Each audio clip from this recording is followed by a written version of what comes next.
Você já teve aquela sensação estranha de estar repetindo algo que fazia com facilidade no passado, mas que agora parece causar dor ou insegurança? Talvez ao tentar se agachar, levantar do sofá ou mesmo subir um pequeno degrau, o corpo pareça hesitar, como se dissesse, em silêncio, algo mudou. E, de fato, mudou. Após os 60, muitas coisas se transformam dentro de nós, ainda que por fora pareçamos os mesmos. O que antes era automático, agora exige atenção. Movimentos que fazemos todos os dias, sem pensar, podem hoje representar um risco real, silencioso, mas presente. Existe uma crença perigosa que carregamos sem perceber. A ideia de que, se algo fazia parte da nossa rotina por tantos anos, podemos continuar fazendo do mesmo jeito, sem adaptações. Mas o corpo maduro tem suas próprias regras.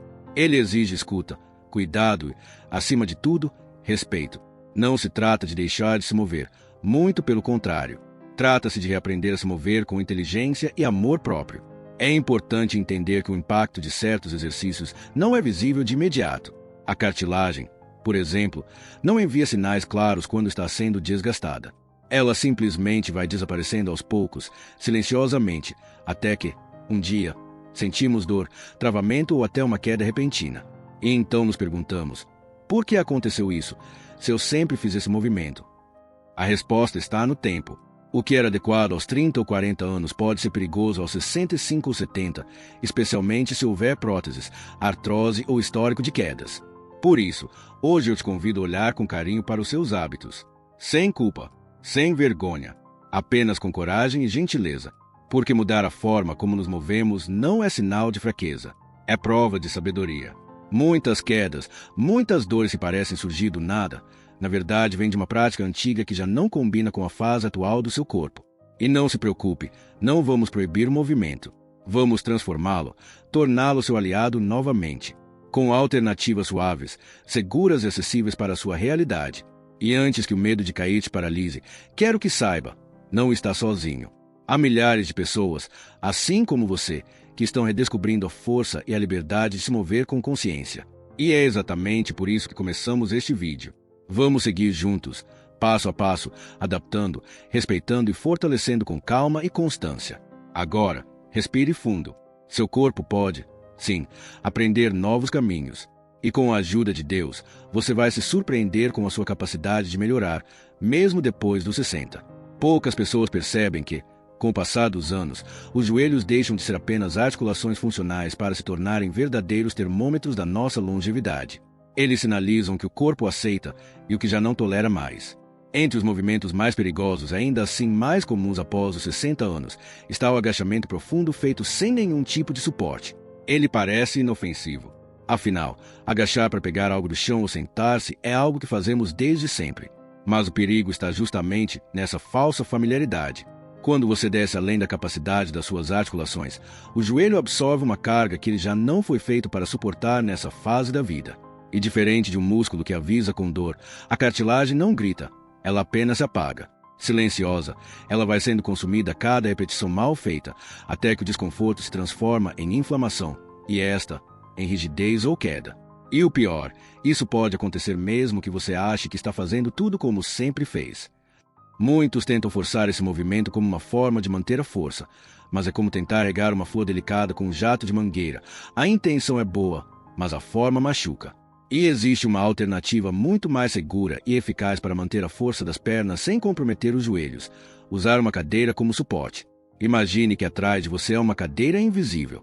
Agora, sente-se lentamente até quase tocá-la e levante com a mesma calma, sem pressa, sem forçar, apenas sentindo o controle do seu próprio corpo. Se, ao fazer esse movimento, você ouvir um estalo no joelho ou sentir um desconforto, esse é o seu corpo pedindo uma pausa. Isso não é fraqueza, é comunicação. E escutar esse sinal pode ser o que vai evitar uma lesão futura. Para muitos, esse simples ajuste já transforma a relação com o próprio corpo. Em vez de evitar o movimento por medo, você passa a confiar nele com mais segurança. Lembre-se, não se trata de fazer mais, e sim de fazer melhor. Com apoio, com inteligência, com respeito, porque cada vez que você se move com consciência, está reconstruindo a base da sua liberdade. E mesmo que hoje só consiga fazer 3 agachamentos adaptados, isso já é um passo firme, dado com intenção, que protege seu corpo para continuar se movendo com dignidade. Durante muito tempo, as flexões foram vistas como símbolo de força. São simples, exigem apenas o peso do próprio corpo e, por isso, continuam sendo recomendadas por muitos instrutores como parte de uma rotina saudável. Mas há um detalhe muitas vezes esquecido: o corpo aos 60 não é mais o corpo dos 30. E tentar repetir o que jovens fazem na internet pode ser mais prejudicial do que útil, especialmente quando se trata das articulações dos punhos e dos ombros. Com o avanço da idade, essas regiões se tornam mais sensíveis, principalmente em pessoas que já passaram por cirurgias, têm artrose ou sentem dores constantes ao se apoiar no chão. Apoiar as mãos diretamente no solo e tentar empurrar o corpo todo exige uma força que pode gerar microlesões, inflamar as articulações e causar frustração. Porque em vez de sentir progresso, o que se sente é dor. E com a dor, vem o medo, o cansaço emocional e, muitas vezes, a desistência. Há uma metáfora que pode ajudar a visualizar esse processo. Tentar fazer flexões no chão com articulações enfraquecidas é como remar um barco furado com força bruta. Não importa o quanto se esforce, o corpo está perdendo por outro lado. Mas isso não significa que você deve abandonar o movimento. Significa apenas que ele precisa ser adaptado à sua realidade. E essa adaptação é uma prova de inteligência, não de fraqueza. Uma forma segura e eficaz de manter o fortalecimento dos braços, ombros e peito é realizar as flexões apoiando-se na parede ou na pia da cozinha.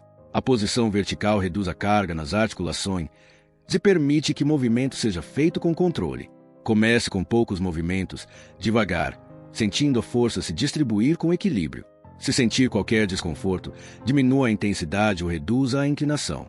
Esse pequeno ajuste, muitas vezes visto como fácil demais, tem um poder imenso: resgatar a confiança de quem estava prestes a desistir. E não há conquista maior do que se sentir capaz novamente, sem medo e sem dor. Fazer esse movimento de maneira adaptada mostra que o importante não é fazer como os outros fazem, mas sim como seu corpo aceita. Com calma, constância e a ajuda de Deus, é possível sim recuperar a firmeza nos braços, a postura no dia a dia e até a autonomia para tarefas simples como se levantar da cama ou carregar uma sacola. Porque o exercício certo, na forma certa, é sempre um caminho de volta à liberdade. A imagem de alguém mais velho correndo ao ar livre pode parecer inspiradora. Muitos associam a corrida com saúde, vitalidade e superação. Mas o que poucos dizem é que, para pessoas acima dos 60 anos, a corrida, especialmente sem orientação ou preparo adequado, pode esconder perigos silenciosos.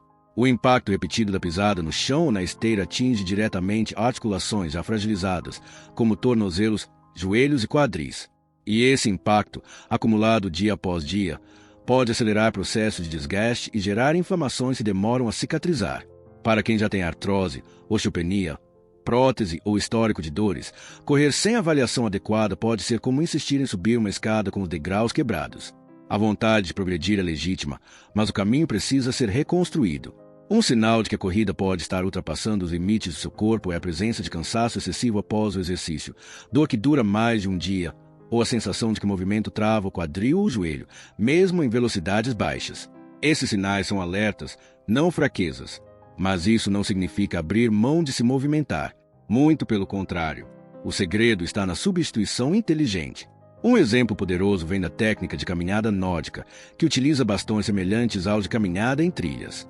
Esses bastões redistribuem o peso do corpo, aliviam a sobrecarga nas pernas e fortalecem também os braços e o abdômen. Caminhar com eles é como transformar uma simples caminhada em um exercício de corpo inteiro, mas com suavidade, sem impacto agressivo. Há quem ache que esses bastões são apenas para quem está muito fraco. Mas essa visão está ultrapassada. Um senhor de 68 anos, por exemplo, que sofria com dores constantes no joelho após as corridas diárias, decidiu fazer essa troca. Em poucas semanas, notou que dormia melhor, o humor melhorou e o corpo passou a responder com mais leveza. Ele não perdeu o hábito de se exercitar, apenas o adaptou à realidade do seu momento. E esse é o verdadeiro progresso. Às vezes, o que mais nos faz evoluir não é acelerar, mas ajustar o passo. E reconhecer que o corpo precisa de novas estratégias não é desistir, é amadurecer. Quando você escolhe um caminho mais gentil, você está, na verdade, indo mais longe. Porque cada passo, por menor que pareça, é uma semente plantada para sua independência futura. E com fé, constância e respeito, até mesmo a caminhada mais lenta se transforma em vitória. Durante décadas, muitos escutaram que a dor fazia parte do processo, que se não houvesse desconforto, o exercício não estava funcionando. Essa crença, Tão presente em academias e programas de treino para jovens, tornou-se um peso para quem envelhece. Ela alimenta a ideia de que só é possível melhorar suportando algo que machuca. Mas para quem já sente dor ao acordar, ao subir uma escada ou ao se levantar de uma cadeira, essa mensagem pode ser profundamente cruel e até perigosa. O corpo maduro fala de outra forma. Ele não precisa da dor intensa para evoluir. Pelo contrário, a dor aguda, persistente, que limita seus movimentos, é um aviso claro de que algo está errado. Continuar mesmo assim, por medo de estar fraquejando, só aprofunda lesões e gera um ciclo emocional muito conhecido. A pessoa tenta, sente dor, para. E esse parar, muitas vezes, não é temporário, é definitivo. Nasce da frustração, da culpa, da sensação de que seu corpo não serve mais. E isso, sim, é o que enfraquece de verdade. A verdade é que a dor que vale a pena é a do esforço leve, do corpo que se alonga com cuidado, do músculo que aquece. Não a dor que mobiliza, que trava, que gera medo. Saber a diferença entre essas dores é um ato de sabedoria. E reconhecer que respeitar seus limites é parte do processo, não o fim dele, é libertador. Quando uma pessoa aprende a escutar seu corpo com inteligência, e não com pressa ou exigência, ela abre espaço para um tipo de fortalecimento que não vem da rigidez, mas da constância. Fazer 3 repetições hoje, com carinho, pode significar 5 amanhã. E mesmo que leve mais tempo, o progresso acontece, com menos lesões, com mais alegria, com mais confiança no próprio corpo. Ninguém precisa sofrer para melhorar. A força verdadeira vem da escuta, do cuidado, da presença. Por quê? Sim, é possível fortalecer-se com suavidade. E essa suavidade não é fraqueza. É um novo jeito de crescer. Um jeito mais humano, mais duradouro, mais respeitoso com tudo o que você já viveu. E com tudo o que ainda quer viver. A maioria das pessoas com mais de 60 anos não tem medo da dor física. O que realmente assusta é a ideia de cair, de perder o controle, de ser surpreendido pelo próprio corpo. Esse medo, ainda que muitas vezes silencioso, vai ganhando espaço dentro da mente. Ele se esconde atrás de justificativas como hoje, não vou sair de casa ou melhor não tentar esse movimento. Com o tempo, ele paralisa. E, ironicamente, ao tentar evitar a queda, acabamos nos afastando do movimento. E assim, o corpo enfraquece e o risco de cair aumenta ainda mais. O cérebro envelhecido passa a reagir de forma diferente ao desequilíbrio. Aquilo que antes era apenas um tropeço, agora se torna motivo de alerta interno. O coração acelera, os músculos se enrijecem, o corpo trava. É um instinto natural de proteção. Mas quando esse instinto se transforma em rotina, ele começa a tirar algo essencial, a liberdade de se mover sem medo. E isso não precisa ser assim. O corpo pode reaprender, com paciência, com apoio, com pequenas vitórias diárias.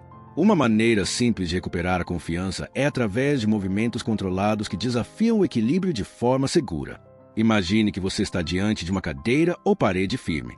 Agora, levante um dos pés por poucos segundos, mantendo o outro bem apoiado no chão.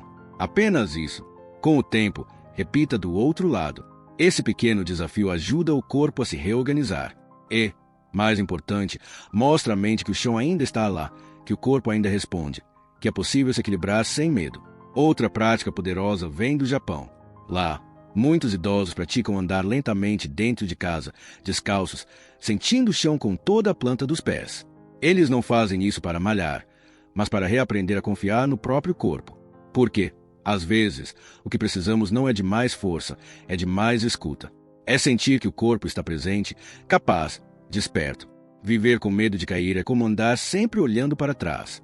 Mas quando olhamos para frente, mesmo com passos curtos, o horizonte se abre. O equilíbrio não volta de repente. Ele volta aos poucos, no silêncio do gesto simples, na constância de quem decide não desistir. E mesmo que hoje você sinta insegurança, ela não define quem você é. Com fé, com apoio, com prática adaptada, o corpo aprende de novo. E com ele, renasce a liberdade de caminhar com firmeza. Muitas vezes, não é o movimento que está errado, mas o momento em que ele é feito. Isso confunde, porque vemos vídeos, dicas e tutoriais com exercícios ótimos para fortalecer, excelentes para a coluna ou ideais para perder peso. Mas o que ninguém diz é que, para quem passou dos 60, o mesmo exercício pode ter efeitos diferentes, dependendo da fase em que o corpo está. Um corpo com dor, cansaço acumulado ou após uma cirurgia recente, não reage da mesma forma que um corpo em fase ativa e bem condicionado. É como uma planta. Mesmo uma árvore forte precisa ser podada na época certa. Se for no meio da tempestade, ela não se recupera. E o corpo, quando está fragilizado, precisa do mesmo cuidado. Fazer movimentos potentes no momento errado pode piorar uma dor antiga, agravar uma inflamação ou até desencadear uma lesão. E o pior é que, depois disso, a pessoa perde a confiança. Sente que o exercício não é para ela, que não consegue acompanhar. E isso cria mais distância ainda do que poderia ser uma rotina leve, adaptada e segura. O grande erro está em copiar treinos da internet sem nenhuma adaptação. Porque esses treinos, muitas vezes feitos por jovens, não consideram as limitações comuns de quem tem artrose, prótese, desequilíbrio ou medo. E não mostram como ajustar o movimento quando o corpo pede um pouco mais de cuidado. Isso gera frustração e também risco. Por isso, o ideal é construir uma rotina que respeite sua realidade, seu tempo e sua capacidade atual. Uma rotina de longevidade não precisa ser complicada. Pode incluir 3 elementos simples: alongamentos suaves, exercícios com apoio e uma caminhada segura. Se feita com constância, mesmo que por 15 minutos ao dia, essa sequência já traz benefícios reais. Ela melhora a circulação, reduz dores, fortalece os músculos e, acima de tudo, devolve a sensação de autonomia. Porque você sente que está fazendo algo por si mesmo, sem dor, sem medo, sem depender de aparelhos ou academias. Lembre-se, o exercício certo só é eficaz quando feito no momento certo. E esse momento começa quando você decide escutar seu corpo, com calma, com carinho, com responsabilidade. Respeitar o que você sente hoje não é desistir, é cuidar, é dar ao seu corpo a chance de se reerguer, no seu tempo, com a sua força. Porque cada movimento feito com consciência é uma semente plantada para uma velhice ativa, firme e cheia de possibilidades. Depois de tantos ajustes, tantas dores evitadas e tantas adaptações feitas com cuidado, chega o momento de falar sobre reconstrução. Por quê? Sim, é possível reconstruir a relação com o próprio corpo, mesmo após os 60, 70 ou até os 80 anos. Essa reconstrução não acontece com pressa, nem com promessas milagrosas. Ela começa com intenção. Com o desejo silencioso de voltar a confiar no que se sente, no que se pode, no que ainda se deseja viver. E isso exige respeito. Respeito pelo corpo que já passou por tanto e que agora pede caminhos mais suaves. A ciência da longevidade funcional mostra que os pequenos movimentos são os que mais transformam. Eles não exigem aparelhos caros, nem ambientes sofisticados. Eles pedem constância, presença e, acima de tudo, escuta. Um alongamento feito com calma, um gesto de equilíbrio com apoio, uma respiração profunda durante um movimento de fortalecimento postural. Tudo isso conta. Tudo isso constrói. E cada vez que esse corpo é movido com intenção, ele responde. Às vezes de forma sutil, com menos dor ao levantar. Outras vezes de forma mais clara, com mais firmeza ao caminhar. A beleza dessa reconstrução está na simplicidade. É no toque diário com o próprio corpo, na prática regular, que a confiança vai voltando.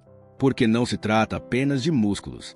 Trata-se de identidade, de se olhar no espelho e ver alguém que continua investindo em si, que não desistiu, que não acredita mais na ideia de que envelhecer é parar. Muito pelo contrário, envelhecer é a oportunidade de refinar, de fazer com mais qualidade, com mais presença, com mais consciência. A quem, aos 90 anos, faça de seus movimentos um ritual. Em comunidades do Japão, por exemplo, muitos idosos iniciam o dia com sequências lentas, respeitosas, como se estivessem conversando com seu próprio corpo. Não fazem para impressionar. Fazem porque entenderam que o movimento é o fio que liga o corpo à vida. E que enquanto esse fio estiver ativo, há vitalidade, há poder, há escolha. Reconstruir o corpo com respeito é um ato de amor. Amor por tudo o que ele já viveu. Amor pelo que ainda pode viver. E intenção é a chave. Porque onde há intenção, há caminho. Mesmo que curto, mesmo que lento. Com fé, com paciência e com coração voltado para o cuidado, tudo se transforma. Cada passo, cada gesto, cada tentativa é um reencontro com a força que sempre esteve aí e que, agora, floresce novamente. Clique no vídeo que estão recomendando agora.